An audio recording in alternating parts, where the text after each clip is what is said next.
dibaca di meja apa cuman ditaruh di rak buku. Oke.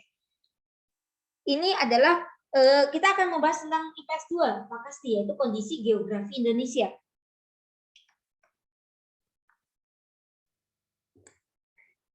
Letak Indonesia.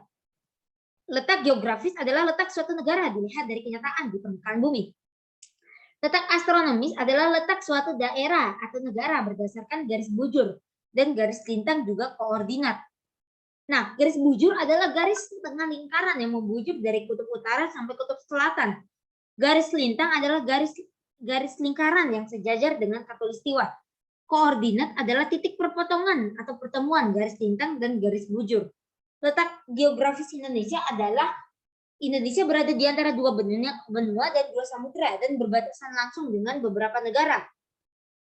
Jadi dua benuanya itu apa? Yaitu benua Asia dengan Australia. Sedangkan dua samuderanya itu yaitu Samudra Pasifik dan Hindia. Nah, letak astronomis Indonesia adalah Indonesia berada di antara 6 LU sampai 11 LS dan 95 BT sampai 141 BT. Nah, garis lintang dan bujur. Garis lintang fungsinya membagi dua bagian bumi, yaitu bagian bumi utara dan bumi selatan. 0 derajat garis lintang berada di garis khatulistiwa. Garis bujur fungsinya membagi waktu setiap 15 derajat. 0 derajat garis bujur berada di kota Norwich yang terletak di Inggris. Ada yang ingat gak namanya apa?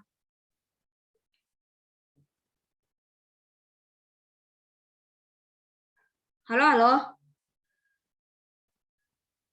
Yang apa? Yang di 0 derajat garis bujur di kota Norwich itu apa? Halo, halo. Gak ada yang ingat ya? Yang mana? Yang ini, apa 0 derajat garis bujur berada di kota Norwich yang terletak di Inggris kan ini kan Greenwich. Standar waktu kalau nggak salah. Oh, standar waktu ya. Ya, oke. Garis standar waktu Garis standar waktu. Oke, terima kasih banyak. Soalnya aku pas hari itu ngerjain pakai cap cip kembang kuncup. Garis standar waktu itu Greenwich itu 0 derajat. 080. Ini wangi-wangi. 080 itu baru UTC namanya itu. UTC. Itu ke timur, arah ke timur, oke? 180 derajat ke arah timur atau clockwise, arah clockwise. 180 degrees itu jadinya UTC atau apa itu? Batas akhir tanggal itu internasional. Ya, batas akhir tanggal. Oke, terima kasih banyak. Habis itu maaf. Garis lintang dan garis bujur bila disatukan dapat menjadi koordinat. Biasa ini kita belajar nanti kalau umpamanya kalian ikut pramuka atau lomba pramuka itu ada lomba jelajah digital. Apalagi kalau umpamanya bukan jelajah digital lagi tapi kayak peta-peta itu nanti kayak umpamanya kita menentukan koordinatnya, habis itu nanti kayak bikin peta apa gitu aku lupa namanya apa. Nanti kalau umpamanya kalian pengen ikut lomba pramuka boleh, tapi tahun depan soalnya udah ditutup sama udah SMP Lab School Jakarta udah kalah. Oke, aku lanjutkan ya. Nah, pengaruh letak Indonesia. Pengaruh letak geografis Indonesia. Indonesia berada di lalu lintas perdagangan dan pelayaran dunia yang menunjang kegiatan perdagangan dan menambah sumber devisa negara. Asisten Indonesia memiliki iklim muson yang menimbulkan musim kemarau dan musim hujan. Nah, Indonesia banyak mendapat pengaruh kebudayaan asing seperti teknologi, seni, bahasa, dan kebiasaan adat istiadat. Ya, karena letak geografis Indonesia itu. Habis itu pengaruh letak astronomis yaitu Indonesia beriklim tropis.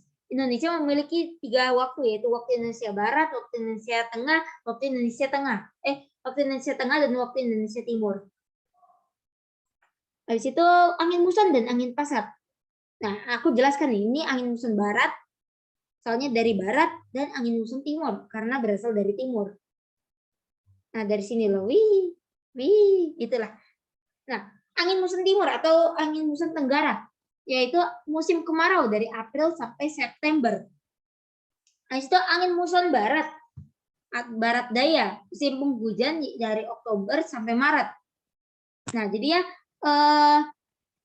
angin muson timur atau tenggara kan timur tenggara, selatan, darat, daya, ya itu berasal dari Australia. Habis itu kenapa bisa terjadi itu? Karena kan Australia ini kan anginnya dari daratan nih. Jadinya angin dari daratan ini kan membawa sedikit uap air.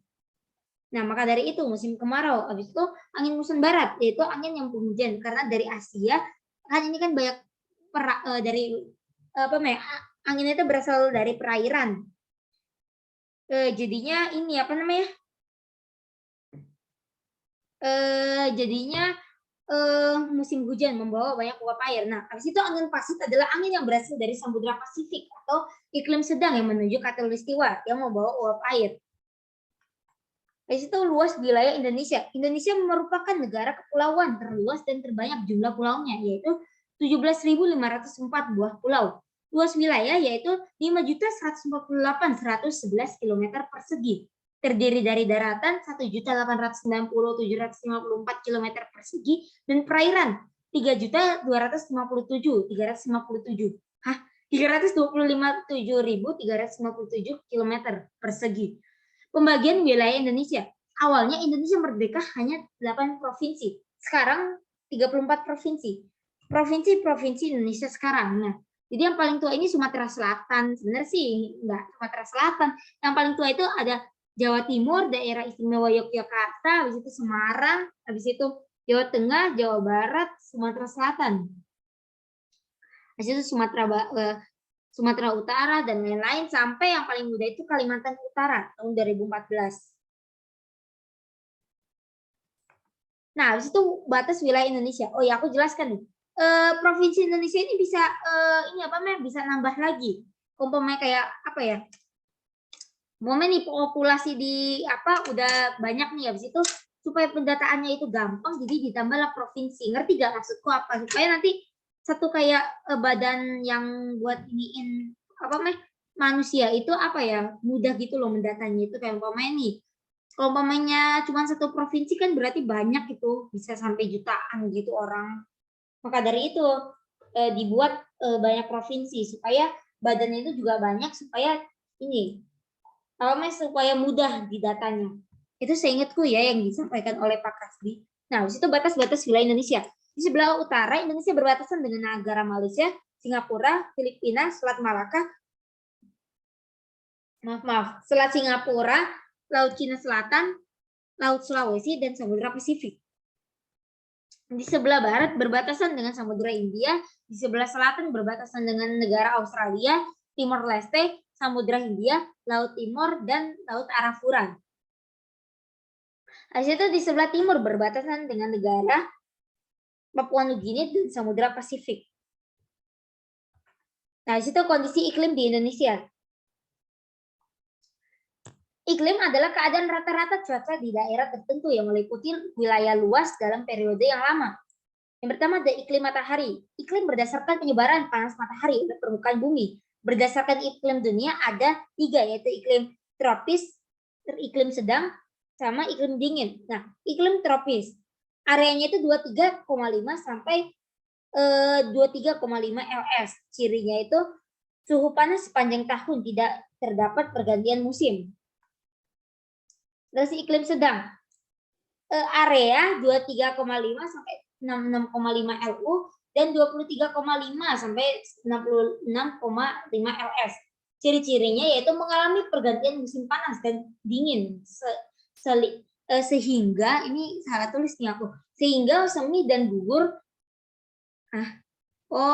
dan selingannya semi dan gugur. Nah, itu iklim dingin yaitu 66,5 LU sampai 90 LU dan sebaliknya 66,5 ls sampai 90 ls. Ciri-cirinya suhu dingin sepanjang tahun, tidak dapat pergantian. Nah, aku pengen jelasin nih kenapa Indonesia dapat pergantian musim. Sebenarnya Indonesia ini cuma ada musim kemarau, musim kemarau atau suhu panas. Musim kemarau dan musim hujan. Karena adanya angin muson barat dan timur, juga adanya angin pasat, jadi Indonesia memiliki 2 musim. Itu musim kemarau dan musim penghujan. Maka dari itu kita harus bersyukur. Susah itu itu di atas itu kan ada musim dingin karena angin dingin itu dari Antartika atau North Pole kan. Dan juga dia kurang dapat matahari itu, sinar matahari. Ya, gitulah. Oke, aku lanjutkan ya. Luas wilayah Indonesia. Nah, ini sudah. Nah, ini ada petanya ya ini. Nih, kalian bisa lihat di petanya. Ini aku nyolong dari Google. Ya, memang supaya mudah dipahami ya nyolong dari Google. Nah, ini ekuator, ini garis khatulistiwa. Ini ada derajat-derajatnya gitu. Oke, aku lanjutkan ya. Macam-macam iklim di Indonesia. Yang pertama ada iklim musim atau iklim muson. Iklim musim atau iklim muson terjadi karena pengaruh angin musiman yang berubah-ubah dan berganti arah setiap 6 bulan atau setiap setengah tahun. Iklim musim atau iklim muson ada dua jenis, yaitu iklim musim barat daya atau angin muson barat dan angin musim atau angin musim tenggara atau angin muson timur. Nah, ini angin muson barat. Ini jujur aku ngambilnya itu semua dari buku. Jadi mungkin ada catatan tambahan dari Pak Kasti. Aku pas itu menyimak sih, jadinya ya insya Allah itu udah penuh lah, udah semuanya itu catatan dari Pak Kasti. Di situ angin muson barat. Angin muson barat bertiup antara bulan November sampai dengan bulan April. Ketika kedudukan matahari berada di belahan bumi selatan, pada saat itu penyinaran matahari di benua Australia lebih tinggi daripada penyinaran matahari di benua Asia. Hal ini mengakibatkan udara di atas benua Australia bertekanan minimum, sedangkan di atas benua Australia bertekanan maksimum, sehingga bertiuplah angin dari Asia ke Australia dan menyebabkan musim hujan. Habis itu angin muson timur, yaitu angin muson timur bertiup antara bulan Mei sampai dengan bulan Oktober. Ketika kedudukan semua matahari berada di belahan bumi utara, saat itu penyinaran matahari di benua Asia lebih tinggi daripada penyinaran matahari di benua Australia. Akibatnya udara di atas benua Australia bertekanan maksimum, sehingga bertiuplah angin dari Australia ke Asia. Itu yang disebut dengan angin muson timur atau angin muson tenggara, karena berasal dari Australia.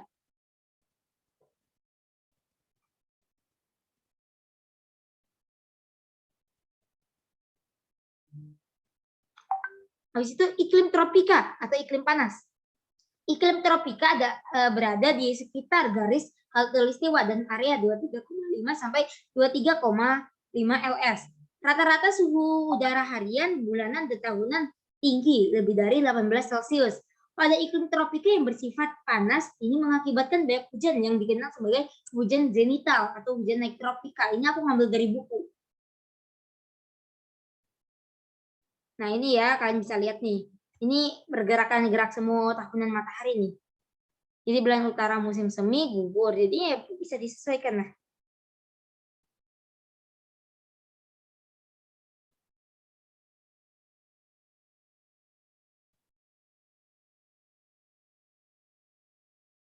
Gitu ya. Nah, habis itu musim di Indonesia. Musim hujan. Yang pertama musim hujan ya adalah periode yang memiliki jumlah curah hujan yang besar. Musim hujan di Indonesia terjadi antara bulan November sampai dengan bulan April. Musim hujan di Indonesia ditandai dengan datangnya embusan angin dari benua Asia yang bertekanan tinggi ke benua Australia yang bertekanan rendah. Embusan angin dari benua Asia ini membawa banyak uap air sehingga wilayah Indonesia mengalami musim hujan. Nah, ini yang aku tadi jelaskan. Jujur karena IPA Pak Kasti ini banyak jadinya ya begitulah, susah merangkumnya. Habis itu musim kemarau. Ini pun aku juga ngambilnya dari buku. Jadi ya mohon bisa dimaklumi lah. Habis itu musim kemarau. Musim kemarau adalah periode yang ditandai dengan jumlah curah hujan yang kecil sekali atau kadang-kadang sama sekali tidak ada hujan. Musim kemarau di Indonesia terjadi antara bulan Mei sampai dengan bulan Oktober. Musim kemarau di Indonesia ditandai dengan adanya embusan angin dari benua Australia yang bertekanan tinggi di Asia yang bertekanan rendah.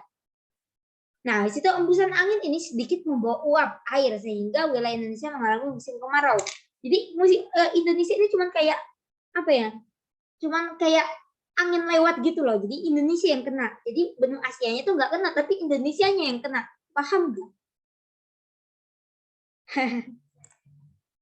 Ya, tapi di Asianya juga ada sih musim panas. Ya, itu juga hasil dari angin muson barat, angin muson timur atau angin muson tenggara.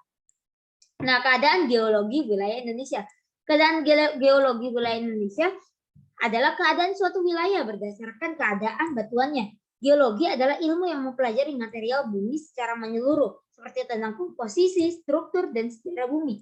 Batuan adalah semua benda-benda padat baik berupa mineral yang membentuk bagian utama dari kerak bumi. Kerak bumi adalah bagian terluar. Nah, kerak bumi kulit bumi sama litosfer itu sama aja. Kerak bumi adalah bagian terluar dari planet bumi yang bentuknya padat.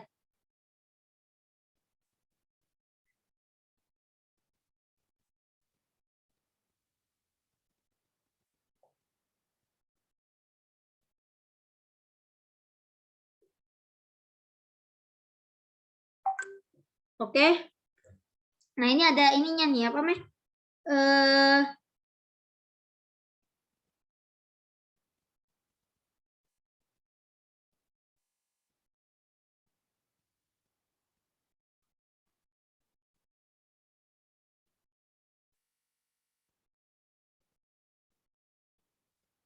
Ini ada struktur gunung berapi nih. Pembentukan batuan. Nah, ini ada, kalian bisa lihat ya, nanti ada penjelasannya. Nah, di situ penggolongan dan proses pembentukan batuan. Yang pertama ada batuan beku. Batuan beku adalah batuan yang terbentuk dari magma yang mengalami pembekuan. Jenis batuan beku. Batuan beku adalah dalam batuan plutonik. Membeku di dalam dapur magma dan terdiri atas kristal-kristal besar. Contoh granit, pedotit atau peridotit. Nah, itu salah.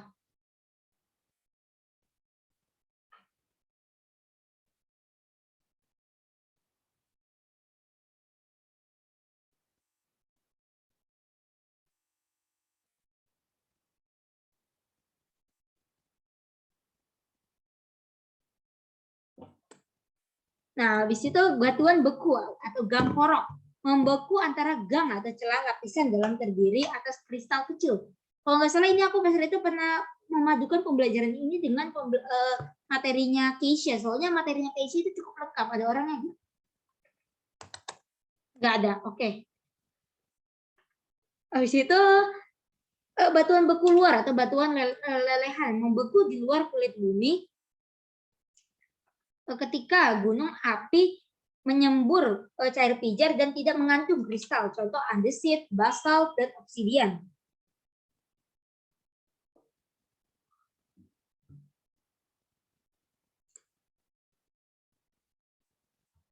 Oke, aku lanjutkan. Nah, penggolongan dan proses pembentukan batuan.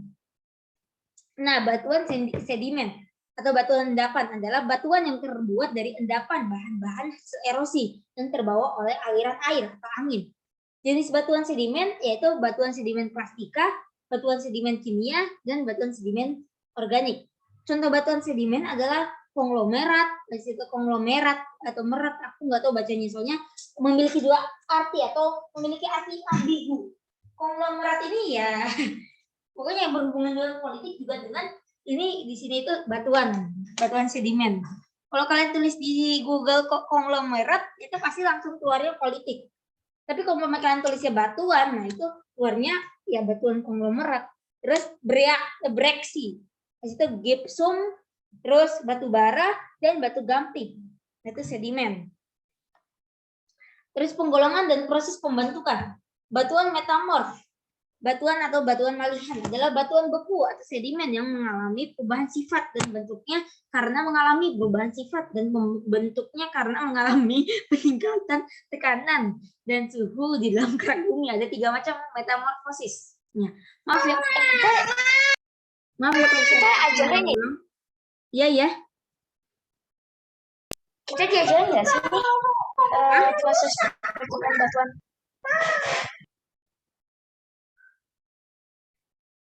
Proses pembentukan batuan kita ada diajarin. Ada.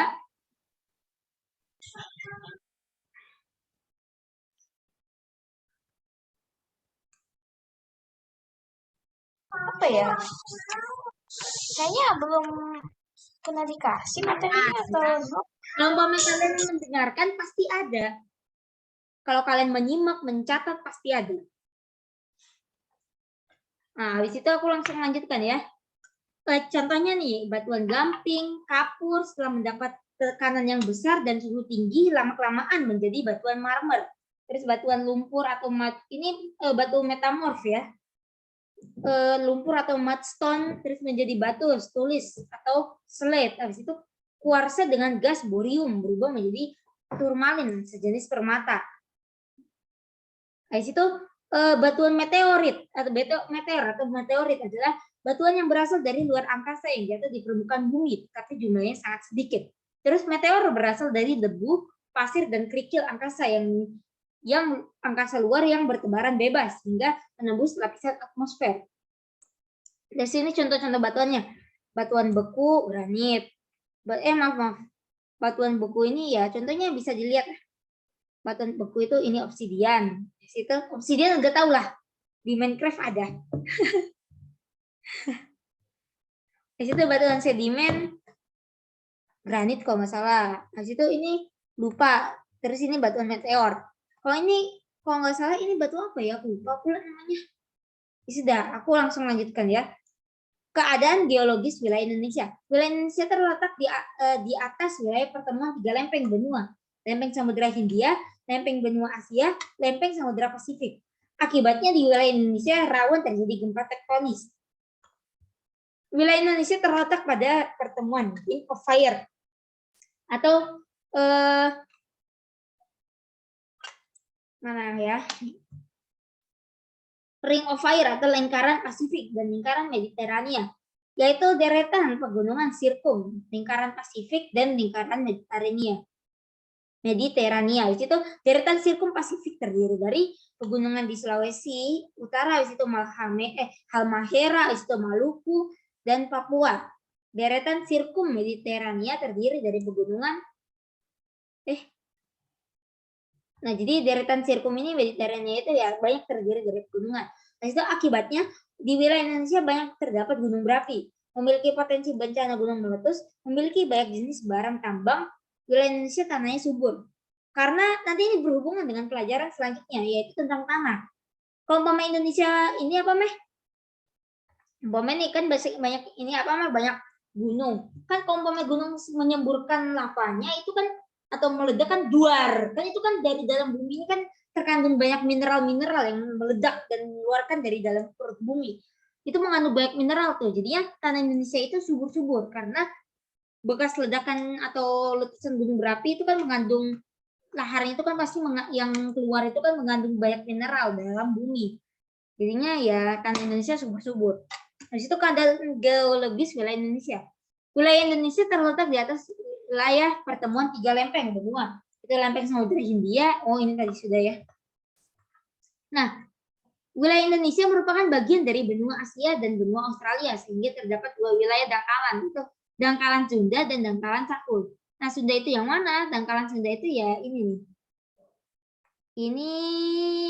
Nah ini dangkalan Sunda. Di situ dangkalan Cakul itu yang mana? Dangkalan Cakul itu yang ini. Ya. Oke. Nah, di situ lempeng tektonik dunia dan Indonesia. Ini lempeng tektonik di Indonesia nih. Jadi kalau di Indonesia tuh yang ini nih. Ini yang merah-merah, ini lempeng tektonik nih. Nah, jadi yang banyaknya itu ini apa namanya di sini nih, di Sulawesi karena banyak gunung berapi, habis itu di Nusa Tenggara pokoknya yang dekat-dekat lempeng ini biasa banyak gunung berapi. Terus di Papua, nah ini banyak gunung berapi nih. Kalau kalian buka BMKG itu pasti setiap hari ada tuh berita gunung berapi meletus atau erupsi. Nah ini di Papua nih. Pokoknya daerah sini lah. Daerah yang paling aman dari gunung berapi itu Kalimantan. Kalimantan nggak ada gunung sama sekali. Maksudnya itu nggak ada gunung berapi. Itu gunung yang aktif lah. Sama Kalimantan ini kan tidak di ini sama lempeng nih. Jadinya dia itu aman. Intinya begitu. Habis itu apalagi aku pengen nambahin lagi cuma lupa. Nah, sedangkan lempeng di dunia ini nih yang ini. Terus lempeng Mediterania atau Ring of Fire itu yang mana nih? Ini lempeng Mediterania nih. Nah, ini Ring of Fire nih. Yang di sini kan banyak gunung berapi tuh merah-merah itu. Nah, yang ini loh aku coba hapus ya. Nah, ini yang merah-merah ini ini gunung berapinya nih. Banyak kan di dekat lempeng-lempeng ini, di sekitar lempeng ini emang banyak gunung berapi. Soalnya pertemuan lempeng itu kan bisa apa ya? Kalau bentrok itu kan bisa menghasilkan gunung berapi. Jadinya nih. Lempeng nih. Umpamanya nih, ini lempeng, terus ini juga lempeng nih. Kan lempeng ini kan sebenarnya setiap detik itu kan bergerak. Di umpamanya lempeng ini ke sini, terus pasti kan ke atas nih, terus terjadi gempa. Habis itu lempeng yang satunya lagi juga bergerak. Yang di sini itu bergerak ke sini dan akhirnya menciptakan gunung berapi. Itu konsep yang aku tahu. Oke. Terima kasih, semoga bermanfaat. Dibuat oleh aku lagi. Sebenarnya nggak penting sih dibuat oleh siapa. Cuman ada hak ciptanya ya. Sebenarnya nggak penting juga sih hak cipta. Cuman ya asalkan gak diganti-ganti. Kalau umpama diganti kesel. Oh. Oke, ini permukaan yang ini aku belum bikin sih. Maksudnya itu belum selesai materinya. Jadi ini aku mau bahas apa aku mau bahas ulangan? Kalau kalian gimana? Aku pengen bahas buku apa aku bahas ulangan? Terserah. aja. Oke. Ada yang mau bahas ulangan apa buku? Aku kasih ininya ke kalian.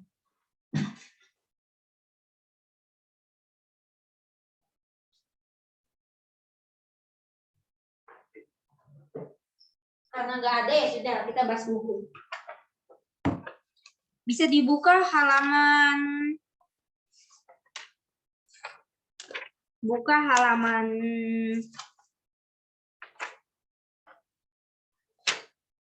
sebenarnya sih kalau nggak salah aku udah pernah bahas ini relief daratan, relief ini. Jujur aku udah pernah bahas. Kalau nggak salah itu pas mau ulangan harian. Yang pas hari itu ikut pembelajaran aku pas mau ulangan harian siapa? Soalnya ragu-ragu ini Pak. Pak itu mau ada ulangan harian apa enggak?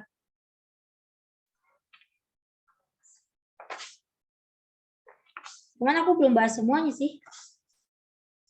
Soalnya sangat banyak. Oke, kalau begitu aku bahas dari relief daratan. Sebenarnya males juga sih.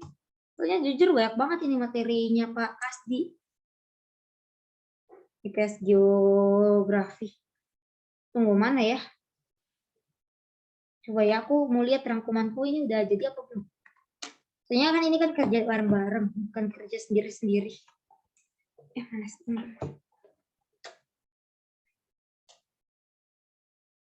Udah 20, masih 14.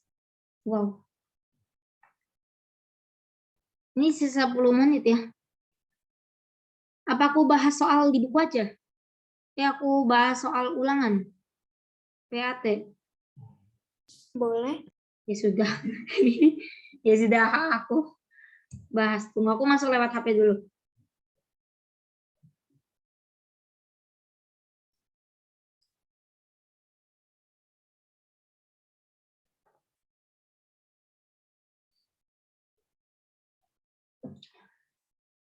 Ini cuman belum jadi. Kayaknya emang nggak jadi.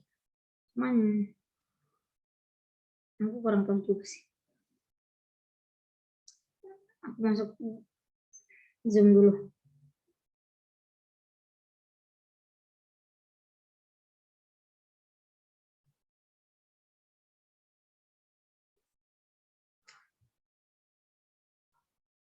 Recording in progress.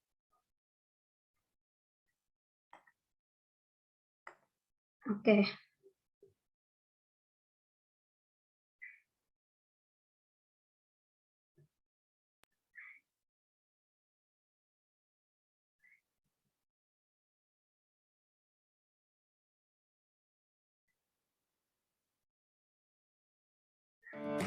Tunggu iklan, sabar. Iklan.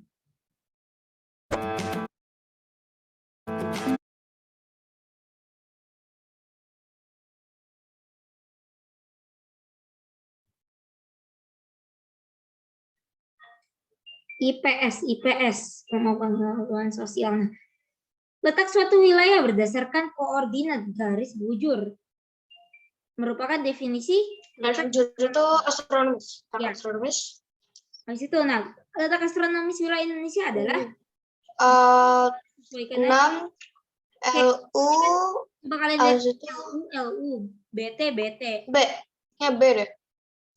Ah, oh iya B. maaf. Ya LU, LS. Di situ 95 BT sampai 141 BT. Maaf. Oh. 6 LU sampai 11 LS. Ya jawabannya 65 BT. Oh, tuh. A kayaknya. Iya, Iya, A.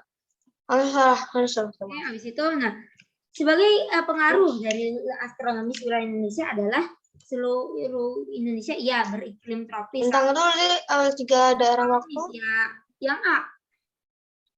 Coba cek. Terus sebagai pengaruh dari ini beriklim tropis. Terus seluruh wilayah Indonesia terbagi 3 waktu Indonesia. Ini ambigu sih jawabannya.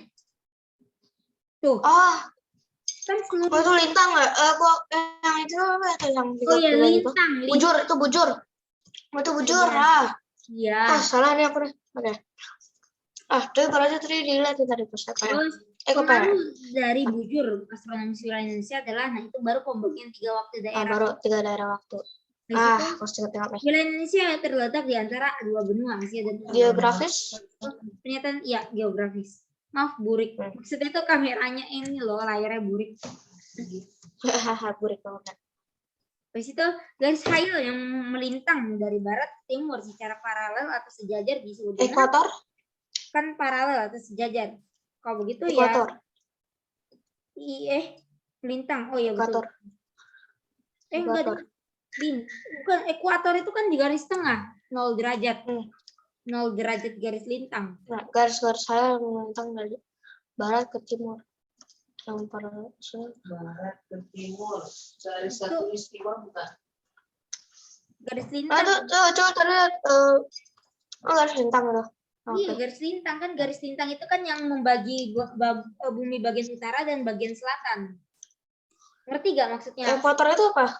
Jadi garis lintang itu kan garis lintang ini kan bisa di utara bisa di selatan. Nah, garis lintang yang berada di tengah-tengah bumi disebut dengan garis ekuator atau garis khatulistiwa begitu. Garis lintang itu apa? Itu tebal ya itu.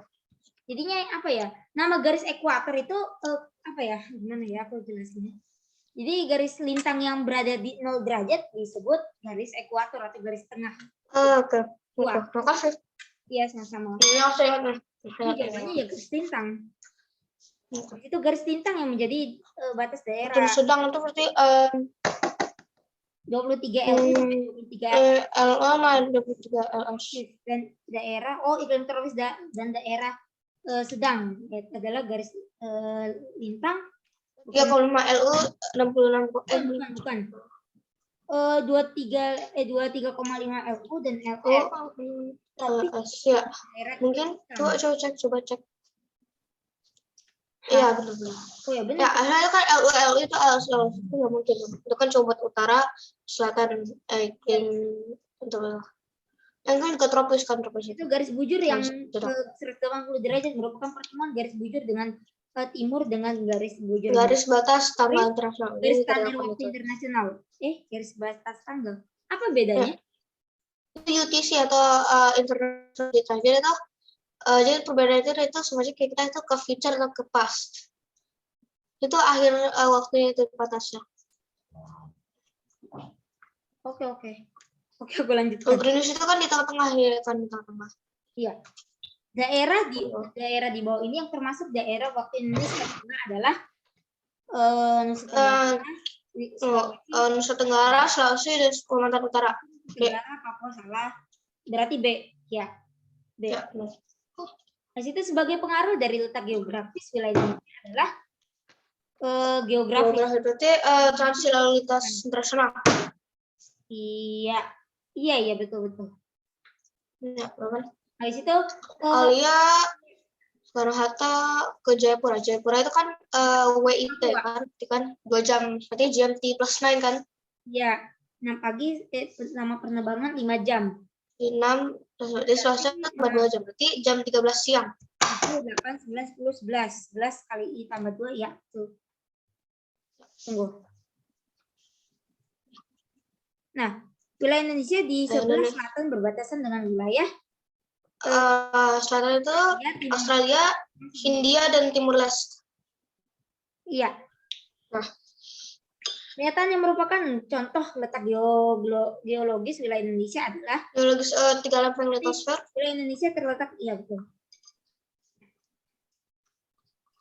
Pegunungan-pegunungan di Indonesia yang merupakan bagian dari lingkar pegunungan Mediterania adalah pokoknya yang berhubungan dengan Sulawesi, Maluku, dan Sumatera, Jawa, Bali, dan Nusa Tenggara. Dia itu kan Mediterania itu yang dekat Samudra Pasifik. Jadi Sulawesi, Halmahera, sama Papua. Itu tuh salah. Iya, itu kan yang Mediterania itu yang di ujungnya Greater Sunda atau Sumatera, dan itu pokoknya Nusa Tenggara, Bali itu kan. Iya kan satu garis itu kan, satu garis punggung itu. Oh, yang itu ya, apa namanya? Bukan yang Ring of Fire ya, beda lagi. Bukan, itu Ring of Fire yang Mediterania. Yang itu baru yang ngomong itu Halmahera, Papua, Sulawesi. Itu baru yang itu Pasifik. Oh, oke. Yuk, yang lain mau yang aktif ayo ya. Di situ pernyataan di bawah ini yang bukan pengaruh dari letak geologis wilayah Indonesia adalah geologi. Indonesia sering terjadi gempa tektonis wilayah Indonesia sering terjadi. Yang bukan berarti terdapat gurun. Ya. Memang punya gurun tidak.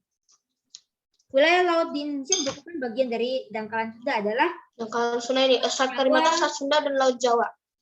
Laut Arafura, Selat Karimata, Selat Sunda, Selat Laut Jawa. Ya. Selat Karimata itu yang itu loh, apa namanya? Pokoknya dekat Kalimantan lah. Ya, pokoknya situlah.